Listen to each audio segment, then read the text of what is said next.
farra do boi aqui, nós mesmo a fazer quando a lua é cheia. E a lua quando enche, o pessoal vem tudo embora pra casa, que faz conta. E aí a gente chega aqui, pega assim na venda, tomar uma cerveja, contar a história de um amigo pro outro, e aí tira, arrecada dinheiro e sai comprar um boi.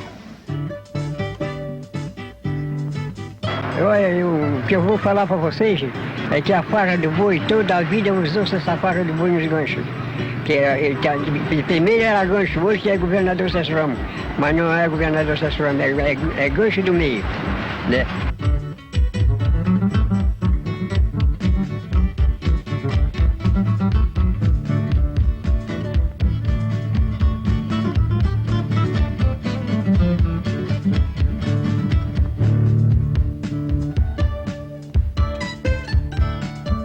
Aqui nós trabalhamos aí, mar dentro aí, 15 dias, 20 dias, um mês aí. De barco, como no caso, estou chegando agora no barco e saio amanhã, né? Mais 20 dias de mar. No caso da farra do boi de campo, a gente está lá no trabalho já pensando na farra do boi, que isso aí já é tradição para nós aqui há 200 anos atrás. Não é de agora. A importância da farra do boi para nós é a mesma coisa como o carnaval pro carioca no Rio. O carioca trabalha o ano todo para pular o carnaval, nós trabalhamos o ano todo para brincar a farra do boi, ok?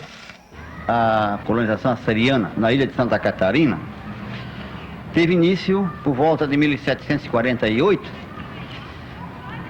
obedecendo a uma determinação da coroa portuguesa que objetivava dar uma ocupação definitiva ao chamado Brasil Meridional.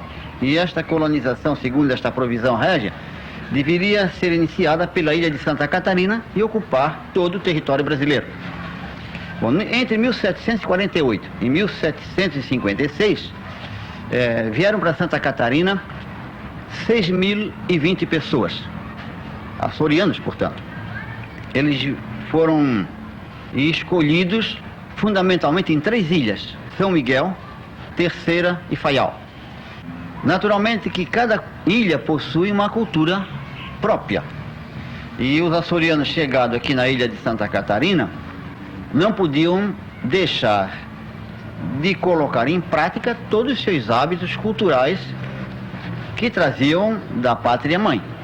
A farra do boi, ou a relação, o jogo entre o homem e o boi, no caso nosso aqui da ilha de Santa Catarina, trata-se de reproduções de determinados folguedos que os açorianos faziam lá na Ilha dos Açores, ou fazem ainda hoje. A festa que nós chamamos atualmente aqui de farra do boi, e que historicamente está ligada imediatamente à Festa Brava, já mesmo em Açores, ela está ligada estruturalmente também àquilo que poderíamos chamar de complexo mediterrâneo, complexo de religiões, vamos supor assim, e de sistemas simbólicos comunicantes entre si. Aí, realmente, o cenário histórico mais profundo da farra de boi. Eu diria que a farra de boi teria um histórico de pelo menos 8.000 anos.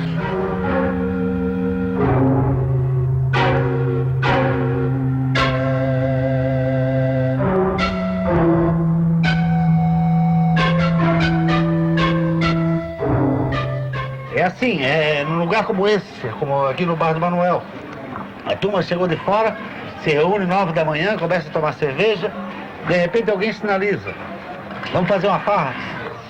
A primeira fase é a busca do boi. Os participantes se reúnem num bar durante feriados longos, a Páscoa e o Natal. São épocas extremamente adequadas.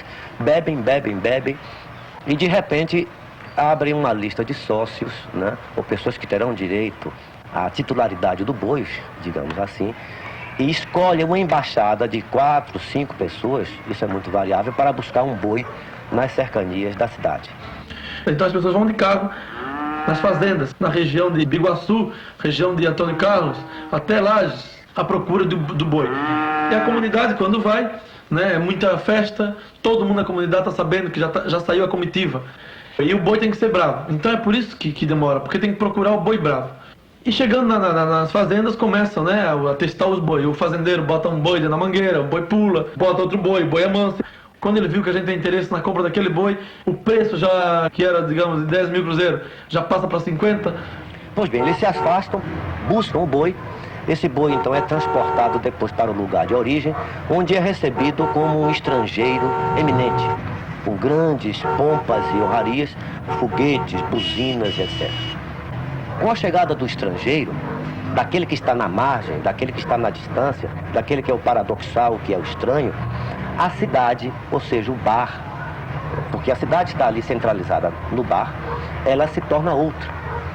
As divisas da cidade, como que são dissolvidas, né? Os comportamentos são mudados, há um comportamento heróico, há um comportamento de solidariedade, de fraternidade extremamente característico. Na hora que o boi chega, tudo modifica. Parece que o local aqui se transformou. Na verdade, tem gente em cima das casas, tem gente em tudo que é canto, para ver a hora que o boi vai ser solto. Parece que a gente começa a viver um outro momento, um novo tempo, diferente do dia a dia aqui da comunidade. A farra de boi tem sido objeto, desde 87 pelo menos, daquilo que nós poderíamos chamar de tribunalização. Ela se torna uma espécie de réu, onde há atacantes e defensores. A maioria das discussões, sobretudo aquelas que se passam a tão à distância, sem nunca presenciar a própria festa, são basicamente fantasias. São elaborações fantásticas, imaginárias, e eu diria mesmo selvagens, no sentido em que Lévi-Strauss coloca esse conceito. Quer dizer, aquelas pessoas que pensam a farra de boi na distância, que veem o retrato no jornal, que vê a referência na televisão, simplesmente não conseguem nem descortinar sobre aquilo sobre o que o jornal e a televisão estão falando. Fala-se de algo que é quase como se fosse um fetiche.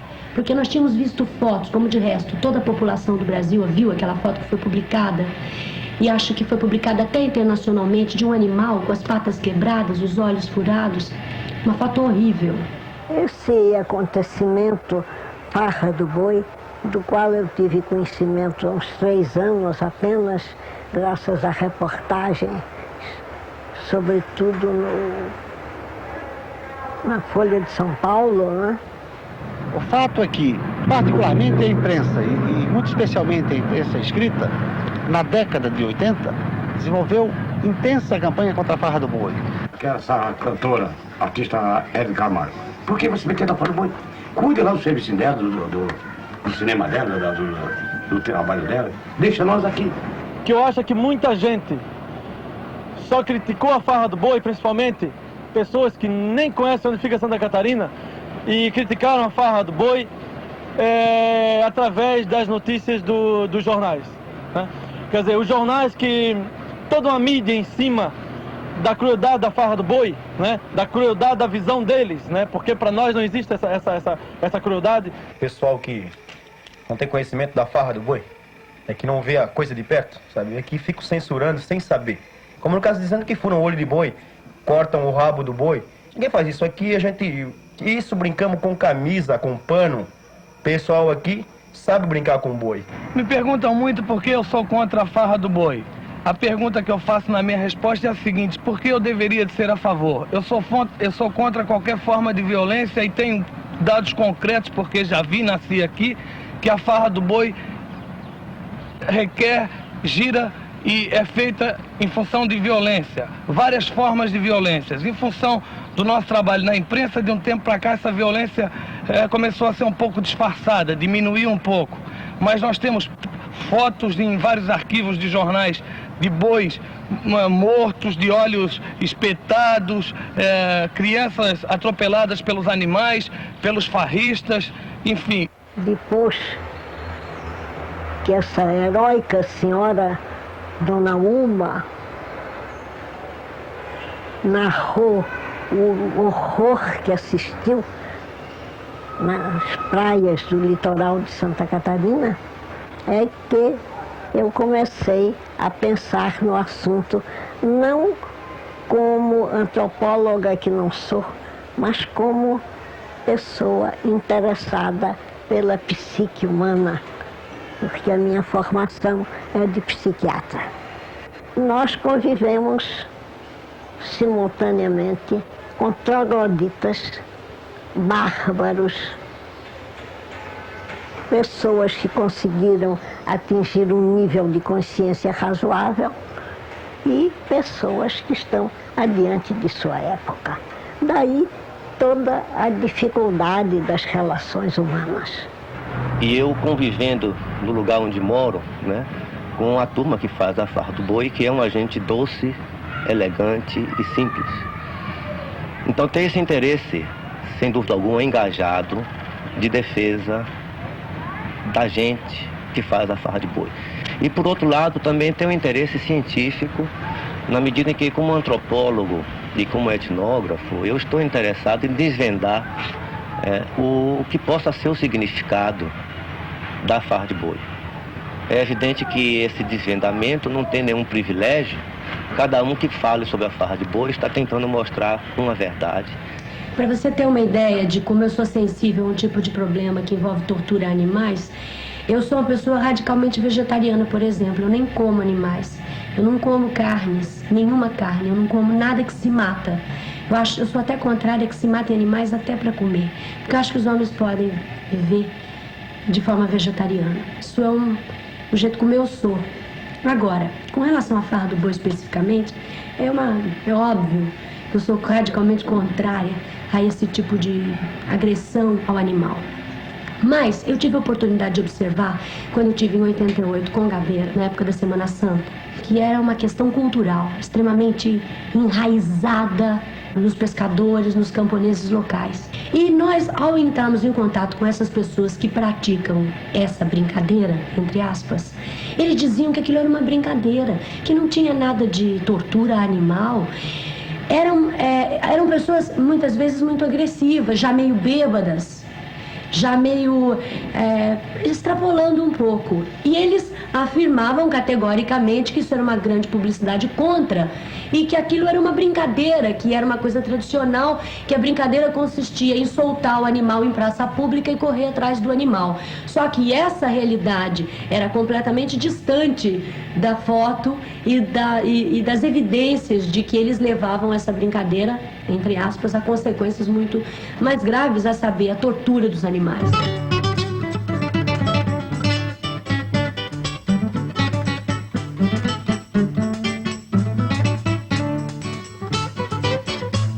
A farra de boi se passa em bairros, em lugares, em localidades onde não há absolutamente nada que se possa chamar de violência urbana. Então, o que se pode de início já colocar como hipótese de trabalho é que aquilo que se poderia chamar de violência, que eventualmente esteja na farra, não é do mesmo tipo daquela outra violência a que estamos acostumados, sobretudo nas grandes cidades, roubos, assaltos e tudo mais. Eles têm que cuidar e fazer uma campanha para terminar com essa violência da estrada do Rio. Ou fazer uma campanha para terminar com o sequestro, com roubo, assaltos, e estupro, e sequestro, como que é uma coisa por demais que a gente está escutando aqui todo dia. E São Paulo também é a mesma coisa.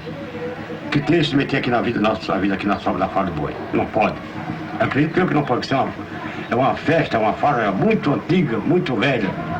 Do nosso ponto de vista, existe uma íntima relação entre a forma como o capitalismo se desenvolve no Brasil, e muito particularmente em Santa Catarina, e a repressão à farra do boi.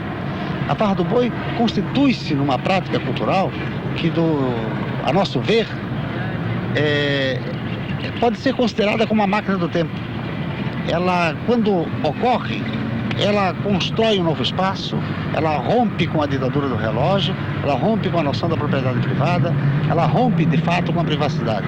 Em nome disto, em nome da defesa da privacidade das pessoas que circulam por Santa Catarina, especialmente no litoral, desenvolveu-se uma intensa campanha onde constrói-se um tipo de verdade sobre a farra do boi, que a farra do boi impedia que o turista fosse à praia, que a farra do boi impede que as pessoas possam ter a sua privacidade garantida. Busca-se, através de um discurso que defende os animais, fazer com que a farra do boi desapareça do cenário cultural de Santa Catarina. Acho violência, sim. Não vejo como exemplo a tourada da Espanha. Acho isso uma decadência, coisa de terceiro mundo, apesar da Espanha ser na Europa. Atraso cultural. E defendo um outro tipo de brincadeira, um outro tipo de manifestação e de ocupação para o nosso povo, para o nosso pescador. A alegria do povo aqui é quando a gente solta um boi de campo, que E a gente vai correndo atrás aí, bebe uma cachaça, todo mundo aí brinca, sossegado. Ninguém briga, ninguém discute. E não tem outro divertimento. Divertimento é a farra do boi.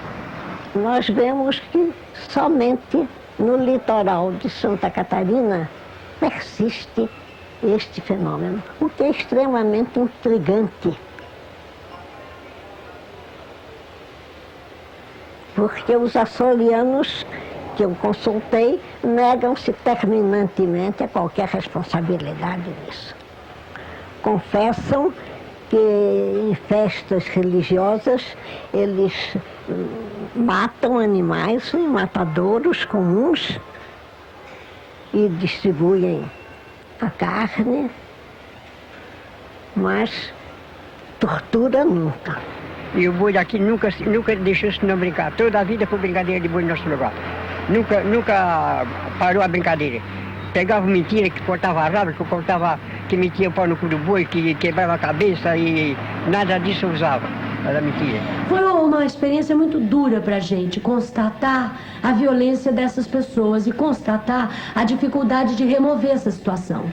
Porque se por um lado é óbvio que isso tem que terminar, por outro lado, não é pela autoridade, pela prática autoritária de dizer assim, eu estabeleço por uma lei que isso vai acabar, que você resolve um problema cultural tão transcendente. Eu gostaria de dizer com relação, sobretudo às pessoas, né, que se colocam como hereges da farra, inquisidores da farra, e que querem extingui-la, né, seja democraticamente, seja via decreto. Eu gostaria de dizer que simplesmente isso é inviável, é absolutamente impossível. Pelo menos desde há 8.000 anos se tenta acabar com coisas bastante similares à farra do boi. Eu gostaria de me reportar, sobretudo, por exemplo, a tragédia de Eurípides, né? As Bacantes, que é exatamente a farra de boi. Penteu, o rei, né, tenta acabar com a farra de boi e é, no final, devorado pela própria mãe. Concluindo, a violência não pode corresponder à violência. A violência desse tipo de maus tratos aos animais não pode ser correspondida por uma prática violenta também do policial com os camponeses, com os pescadores, com essa população. Eu acho que é uma coisa cultural que tem que ser vista como tal e tem que ser estudada ao longo de todo o ano com debates amplos envolvendo de preferência toda a população. Com relação ao fato em si, é evidente que eu sou contra a farra do boi. Eu não como nem peixinho.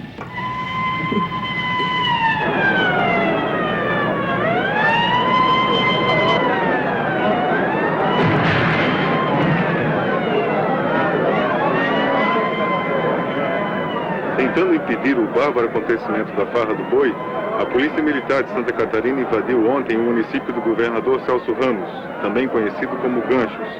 Os resultados foram muitas prisões, vários civis e militares feridos e um boi morto a tiros pelos policiais.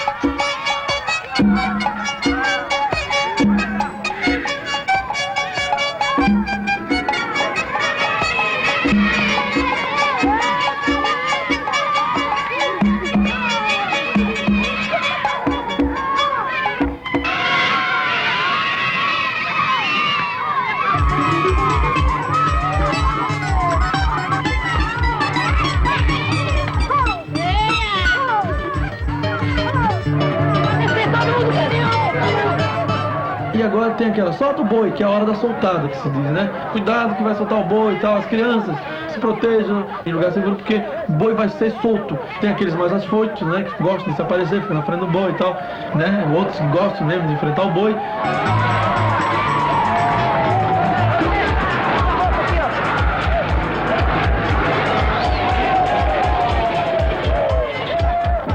Então a terceira fase é a fase de combate com o boi. Ora, que coisa mais curiosa, por que combater com um boi, um animal que já está domesticado há milênios? Por que então tirá-lo da mesa dos supermercados, onde o seu cadáver está à venda, prosaicamente, por que retirá-lo daí e colocá-lo na floresta, no mato, no descampado e combater com ele? Porque há uma inversão extraordinária. Quer dizer, o boi domesticado se torna num boi feroz. O homem domesticado se torna num homem feroz. Feroz no sentido de fera, aquilo que não está, portanto, submetido à disciplina da polis, da cidade, à disciplina da família, à disciplina do médico, do psicólogo, do terapeuta e etc.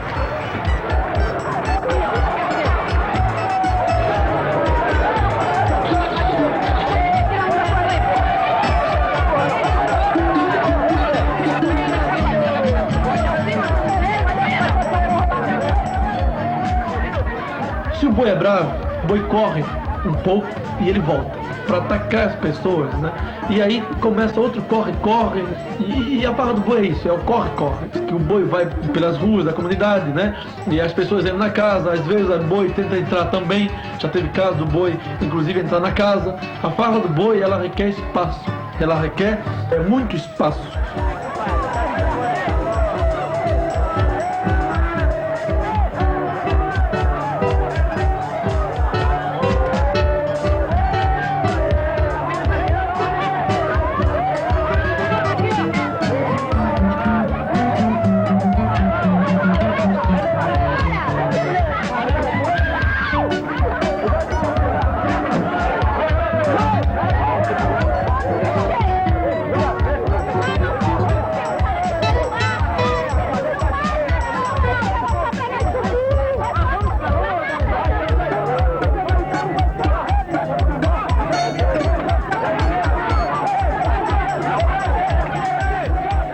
E o boi corre atrás das pessoas até que uma hora ele cansa. E quando a comunidade vê que o boi está cansado, para-se com aquele boi, vamos tentar então procurar outro boi.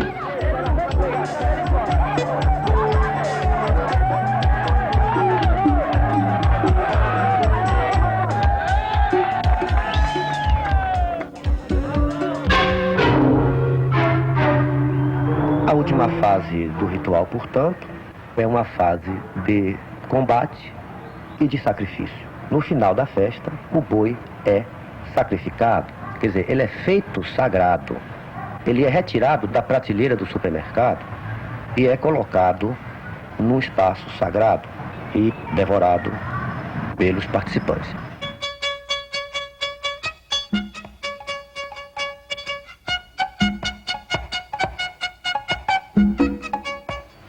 Enquanto que no rito da missa a hóstia seria o Cristo, aquele que terá o seu sangue bebido, que terá a sua carne devorada festivamente. No rito da farra de boi, num contraponto extremamente encantador, quem vai ser devorado é o boi, a imagem do próprio homem. É como se não existira mais a divisão entre céu, terra e homem. Como se nós tivéssemos, por assim dizer, promulgado uma anistia desse exílio absolutamente insuportável, qual seja o da separação do homem da natureza e dos dois com relação à divindade.